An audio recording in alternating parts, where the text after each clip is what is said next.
লক্ষাধিক নবী আলাইহিস সালাতু ওয়াস সালামকে পাঠাইছেন।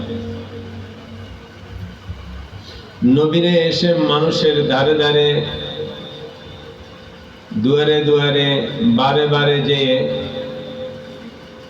নিঃস্বার্থভাবে, বাহ্যিক দুনিয়াবি নিঃস্বার্থভাবে নিজের ইজ্জত, নিজের সার্বিক ত্যাগ স্বীকার করে উম্মতের মাঝে দাওয়াত দিয়েছেন, উম্মতকে আল্লাহ তাআলার সাথে জোড়াবার চেষ্টা করেছেন। আমরা সবাই কম বেশি অবগত আছি, আমাদের নবীজি সাল্লাল্লাহু আলাইহি সাল্লামের পরে কিয়ামত পর্যন্ত আর কোন নবী আসবেন না। আল্লাহ তাআলা এক আমাদের নবী, সর্বশেষ নবী হওয়া, ওনার খাতমে নবুয়তের উসিলাতে এই মুবারক মেহনতের দায়িত্ব এই উম্মতের প্রত্যেকের উপরে দান করছেন। প্রত্যেক ইমানদারের উপরে এই জিম্মাদারির দায়িত্ব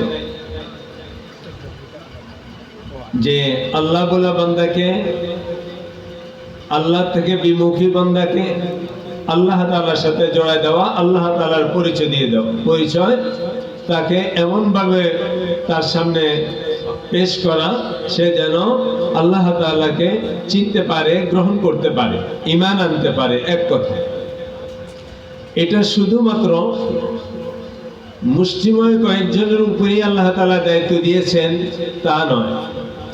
কিন্তু আমাদের অযোগ্যতাতে দেখা যাচ্ছে এক ব্যক্তি সব লাইনে পরিপূর্ণ মেহনত করতে পারে না, সময় হয় না, সুযোগও হয় না, হয়েও ওঠে না। কিন্তু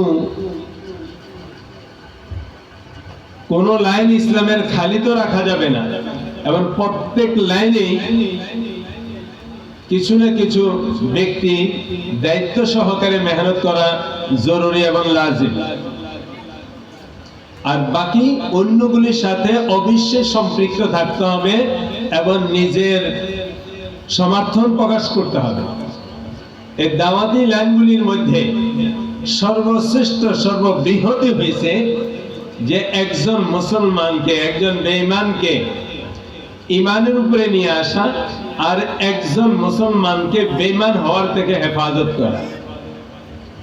একজন মুসলমান থেকে সে যেন এই নেয়ামত থেকে বঞ্চিত না হয়ে যায়, এটার থেকে হেফাজত করা, এটার থেকে তাকে বাঁচানো। আমরা নিজেরা নিজেদের